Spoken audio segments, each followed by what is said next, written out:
thank you all for coming out today. It's great to see such a good crowd for an incredibly timely topic and a distinguished visiting professor here with us in Corvallis on a gorgeous day. You're inside hearing about the Supreme Court, so hopefully that's a good thing.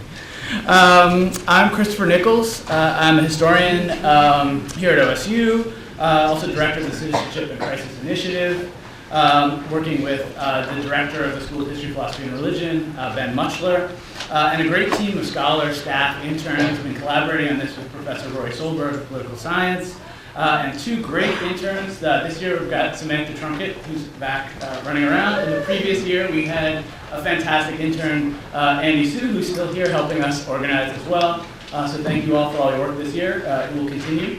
I'm going to keep working you guys hard. So first, a few words of acknowledgement. We've had some co-sponsors and other things going on. Tell you a little bit about our series. Note the format so you know when to shuffle your papers and get out of here or think otherwise. First off, I have to thank College of Liberal Arts Dean Larry Rogers, who's been very supportive of our programming, and Ben Muchler. So basically, our series is a multi-year programming project exploring questions related to citizenship, to crisis, and the relationship between the two, which is, for us, just a starting place to think deeply about, discuss, and debate the rights, obligations, limitations, and changing definitions of citizenship itself. In essence, our work is a project of engaged democracy through deployment of the best insights that we can glean from history and from the humanities. With special reference to contemporary challenges and long-term patterns, the series involves innovative formats. We've done film screenings, panel discussions, we've got great visiting scholars like today, poetry, prose readings, community town halls, national public broadcasting and C-SPAN events, workshops of other kinds, citizenship sorts of workshops. We've done a lot of collaborations and events in places like Bend and in Portland. We've worked with Oregon Public Broadcasting, the Oregon Historical Society. We're just starting up collaborations with Oregon Humanities and the World Affairs Council.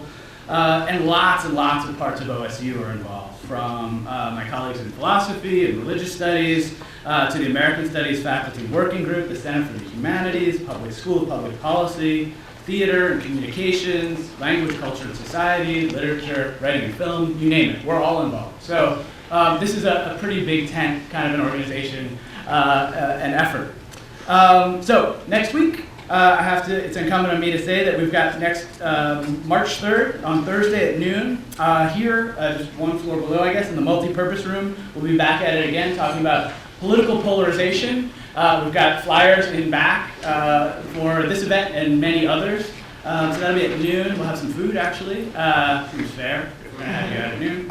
A little bit of food, a few drinks. And talking about 1960s political polarization with best-selling author Kevin Schultz from the University of Illinois, Chicago.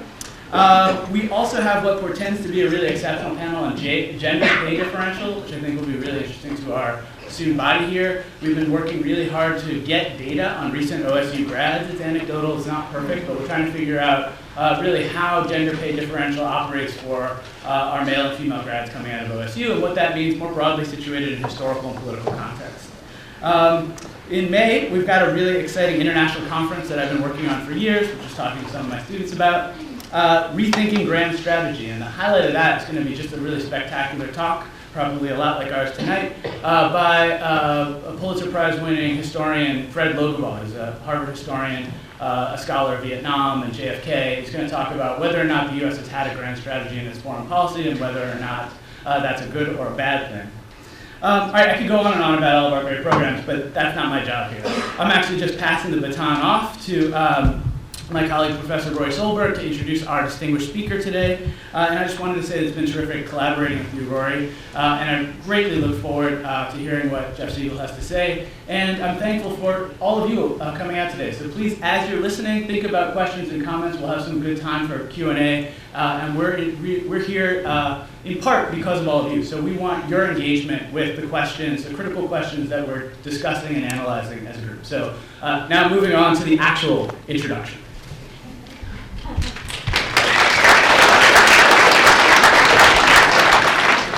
It is my great pleasure to introduce to you Dr. Jeffrey Siegel, SUNY Distinguished Professor at Stony Brook University, Dr. Siegel, for those of you who don't know, is a preeminent member of both my field, political science, and my subfield of judicial politics. And you will really soon see why. His accomplishments are far too many to list in a short introduction, but they include his election to the American Academy of Arts and Sciences and a Guggenheim Fellowship. He is the principal investigator on no less than 7 National Science Foundation grants, including the most recent update to the United States Supreme Court database. It's a database that provides an accessible and public online portal to a wealth of data about the Supreme Court for pretty much anybody who wants to investigate it or ask any questions about the Supreme Court. He's also the author or co-author of 7 books. 7's a good number for you. Including the Supreme Court and the Attitudinal Model and the Supreme Court and the Attitudinal Model Revisited. These 2 books set the standard in our field, and all other work on Supreme Court decision-making is set in response and in the Attitudinal Model's shadow. His awards are equally numerous, including the Law and Courts Teaching and Mentoring Award, one that I can attest is very well deserved, the Greenbags Exemplary Legal Writing Award, and 7 awards for the best paper presented in our section or at a conference overall at our major regional or national conferences. Okay. 2 of his works have been given the distinction of the Wadsworth Prize for the best book or article 10 years or older, showing that his work is not only path-breaking at the time, but has a resonating impact for a long period of time in our discipline. Okay. He has earned awards and accolades for his teaching and special recognition for his contributions to our field. On top of all of this, Jeff is an engaging, considerate, and genuine individual who I consider myself very fortunate to name as a friend and colleague. Without further ado, may I present Dr. Jeffrey Siegel.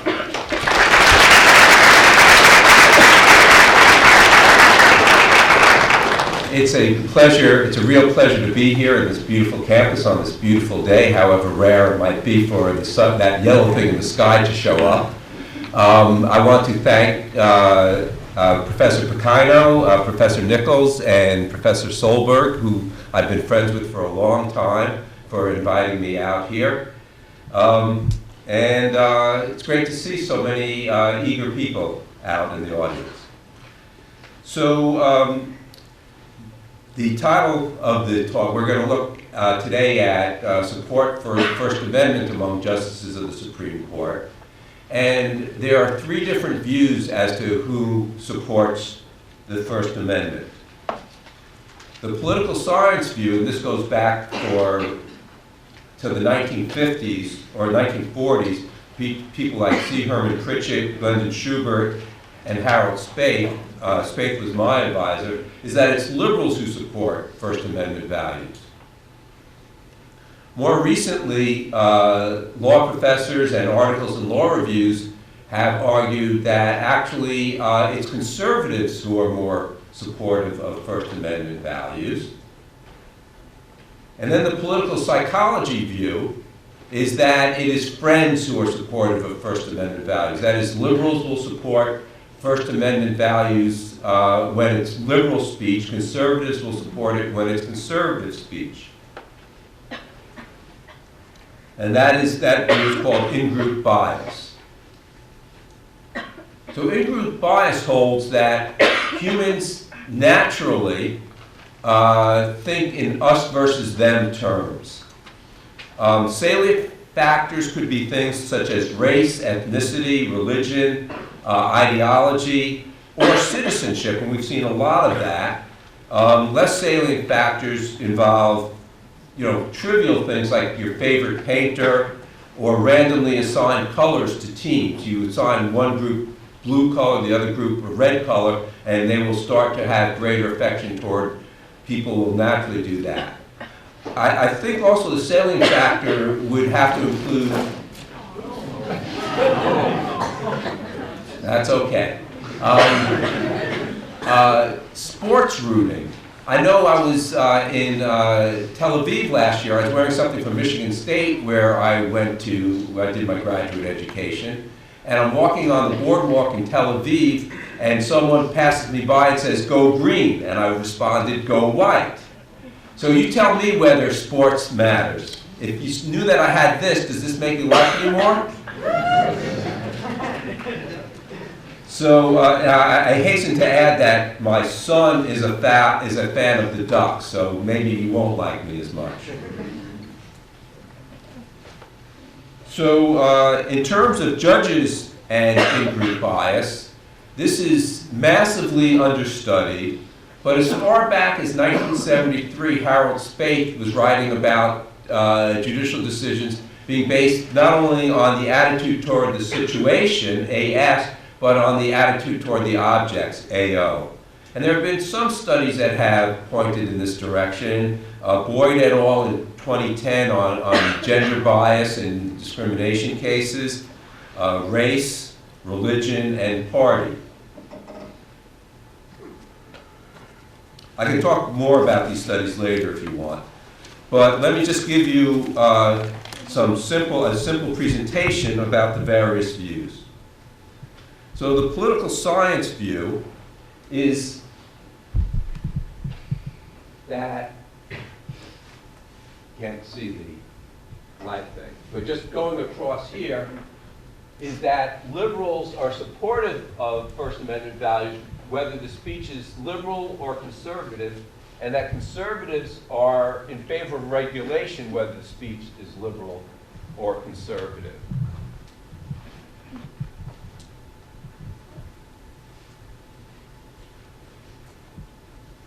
The law school view, on the other hand, is that liberals are supportive of regulation of speech, whether it's by liberals or conservatives. Conservatives are in favor of expression.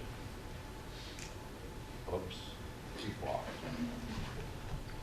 Finally, we have the in-group bias view, which says that liberals are in favor of liberal speech, conservatives are in favor of conservative speech. So now we're going to move to anecdotes, because you always have to start with anecdotes. So an example of liberals being in favor of liberal speech is the Morris v. Friedrichs. This is also more colloquially known as the Bong Hits for Jesus case. So these students had this big poster when the Olympic plane was going through some town in Alaska, and they unfurled a banner that said Bong Hits for Jesus, and the school suspended them. The case made it to the Supreme Court. The liberals supported the students, the conservatives did not. With liberals supporting conservative speech, Brandenburg v. Ohio. Brandenburg was a member of the Ohio Ku Klux Klan, and the Supreme Court, a liberal Supreme Court in this decision, ruled that because there was not an imminent threat of violence from his speech, that his speech was protected. Pro-regulation for conservatives. The Bong Hits case, they were not amused with the Bong Hits for Jesus poster flown by high school students. And pro-regulation, this is a case involving advertisements by lawyers. States used to make that illegal, and some attorney decided to challenge it, and the courts ruled that states had the right to limit advertisements by attorneys. The law school view, in Boy Scouts v. Dale, this is the case in which the Supreme Court had to rule on whether the Boy Scouts could exclude LGBT people from the Scouts, and the liberals held that they could not. Now that violated the expressive rights of the Boy Scouts because they have a right of association. So we could discuss the merits of this case, but the important thing is that on the First Amendment issue there, the liberals on the Supreme Court were opposed to the First Amendment, to supporting the First Amendment values. Conservative speech, the liberals on the Supreme Court had until recently been very strongly opposed to protests at abortion clinics. So the same sorts of protests that they would normally absolutely allow anyplace else, they held abortion protesters did not have the right to engage in. Conservative justices, Texas v. Johnson, that's the flag burning case, and this is actually only Scalia who supported the right of people to burn the American flag. And in pro-expression for conservative speech, the Citizens United case, where all of the conservatives on the court supported the right of Citizens United to spend money to support candidates or not. The in-group bias view, so we have liberals supporting a liberal group, the students in the Bond case, conservatives supporting conservative views, but not the opposite. The data for this study, so we're done with the anecdotes. We're going to talk about data now. Come from the Supreme Court database, 516 First Amendment cases between 1953 and 2010 terms. This makes 4,519 votes by 33 justices. Each vote is coded for or against the free expression claim. Now I have an asterisk there because there are some cases with multiple issues that we had to recode, and there's some people who didn't like that. And I'll be glad to talk about this later if anyone is interested. But right now I'm going to gloss over that because in the end it doesn't matter. We code the speech as ideological grouping. So we looked at the speech was left of center, as in the marijuana or flag burning cases, or right of center, the abortion protests or campaign contributions. We also looked at the speaker's ideological grouping, whether the speaker could generally be considered from a left of center group or a right of center group. And then finally, a whole bunch of control variables to make sure that the evidence we find is not a function of other factors. And again, I can talk more about these later if people are interested. So this is an illegible table of all the variables. So unless you have a Superman or Superwoman vision, you're not going to see this, but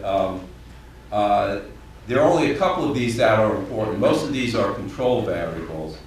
And I'll show you the important ones in a minute. But first, we have a cross tabulation. So you can see here that for conservative justices, and that's based on Segal cover ideology scores, which again I can talk about later if anyone is interested.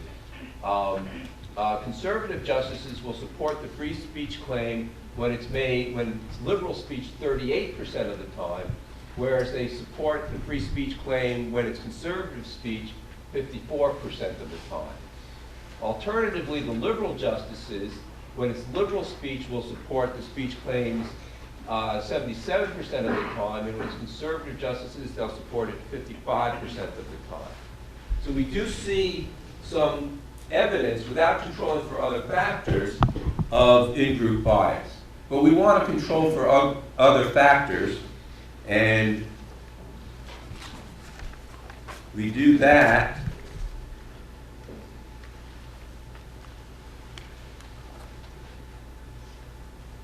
in a regression formula. And I'm going to show you graphs of the results, but right now, the things that we're most interested in this model is a regression model that has the ideology of the judge, whether the speech is liberal or not, and an interaction between whether the ideology of the judge and whether the speech is liberal or not. Now, the important thing right now is that I'm going to graph the results, so you don't have to follow what I'm about to show, but just for those who are interested in following this. The coefficient beta 1 is the impact of ideology for conservative speech. Beta 2 is the impact of the direction of speech for conservative justices, whether conservative justices distinguish between liberal and conservative speech. And beta 3 is the impact of the direction of the speech for liberal justices. And again, this will make more sense when I show you the graphs, which I'm holding off to keep you in suspense. But as a political scientist, I'm required to show you an ugly regression table that you cannot read and cannot make any sense out of. Up top, the coefficients in red, and again, you can't see this, but the first one shows that the beta 1 coefficient, that is the influence of ideology on, there's no influence of ideology on conservative speech, and I'll show you why in a minute. The second coefficient in red shows you that conservative justices are more likely to support conservative speech than liberal speech. And the final red coefficient at the bottom shows you that liberal justices are more likely to support liberal speech than conservative speech. Now, I know what you're thinking. You're thinking, Professor Siegel, you're running a regression here, but aren't the votes of the justices nested within cases, and then doesn't that ruin the statistics for that? Well, it does pose problems for that, and the way of controlling that is with a multi-level model. And that's what I have here, but the results of the multi-level model are exactly the same as the results for the simple regression model.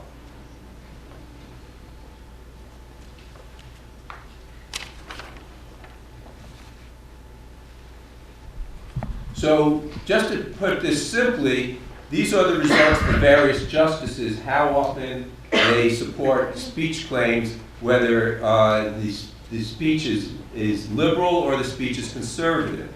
And we see a significant difference for all of the conservative justices, Thomas, Scalia. So Scalia, which we can talk about later, I'm sure everyone will have questions about the nomination. Scalia, was held out as this paragon of originalism and as being this unbiased justice. But you can see that he was very supportive of speech claims when the speech claims were made by conservatives, or when the speech claims were conservative, but not so much when the speech claims were liberal. And this is true for Alito, Roberts, and Kennedy, and O'Connor. On the other hand, Justice Stevens, who was the most liberal member of the court, was much more supportive of speech claims when made by liberal, when the speech was liberal than when it was conservative. So I hope you can see this. The red dots are support of speech when it's conservative speech, and the blue dots are when it's liberal speech. And we see for conservative justices up top a substantial gap between the blue dot, the liberal speech where they're not very supportive, and the red dot. Can you see the dots in the back? Yeah. Okay. Where they're, and the red dots where they're much more supportive. And for liberal justices, it's the opposite. The red dots are, for conservative speech, are less supportive than the blue dots for liberal speech. Now, one thing we can also see here is that overall, the liberal justices are more supportive of free speech rights than the conservative justices. So there is something to the political science view that liberals have been more supportive of free speech rights than conservatives. Now, we did some robustness checks, because this is just one model, and you want to make sure that your results hold if you test it in other sorts of ways. So we tested this without recoding the multiple issue cases, which again I'd be glad to talk about later. Substituted Martin Quinn scores with First Amendment cases excluded for the Segal cover scores. We omitted dummy variables for the Chief Justices. We added dummy variables for civil liberties cases and subtracted case-back controls. We substituted the ideology of the speaker for the ideology of the speech. We ran the results separately for each Chief Justice, and I would say here that the Roberts results were in the right direction but not significant. It's also the case that the Burger Court results were a little bit different. In the Burger Court, there was still strong evidence that liberals were more supportive of speech claims than conservatives. We ran a 3-level multi-level model instead of the 2-level that I showed you, and again, and we clustered the regression model on the individual cases. Overall, we got the exact, not the exact same results, but the same basic results for liberal speech and for liberal speech times ideology. That is, we consistently found that conservatives were more likely to support conservative speech than liberals, and that liberals were more likely to support liberal speech than conservative speech. And since you want to trust but verify, all of these results are available on the Epstein's website. So in psychology, there have been dozens, if not hundreds, of experiments on in-group bias. The value of experimental studies, and why I have a plus, is that they're very high in internal validity. You know what's causing the change, so you change, you can experimentally manipulate things, so the internal validity is very high, but you do not know that the results apply in the real world. Using observational studies, such as this one, we don't have the internal validity in that I cannot tell you from the data that I've shown you exactly what's causing this, but we know that whatever is causing this applies in the real world. So we have low internal validity but high external validity. But by combining the experimental studies with observational research, we have what is often called triangulation. And with triangulation, you have the best of both worlds. So we know from the experimental studies that generally this in-group bias exists. And here's an example of where it exists. So it's positive for both. And I'm doing some other work that I can talk about later on other political psychology subjects, where we also triangulate. I say future work on tax, but we've already done the tax work. And it ends up that conservatives, when there are tax cases against the government, conservatives tend to be more favorable toward corporations, and liberals tend to be more favorable toward individuals. We're also planning to do some work on freedom of religion cases because we've had a variety of religions on the Supreme Court. Except right now, anyone know what religion is not, major religion in the United States is not represented on the Supreme Court? Protestant. Protestants. So right now we have, there are 3 Jews and 5 Catholics. And one of the people, 4 Catholics? Yeah, sorry. Yeah. Yeah. Okay. And one of the potential nominees for the Supreme Court is a Hindu. Although I'm not aware of any cases involving freedom of religion for Hindus that have come to the Supreme Court. But maybe if there were a Hindu on the court, they would start accepting such cases. That's it. Thank you very much. I'll take questions either on any of this or anything dealing with Justice Scalia, President Obama, or any of that stuff.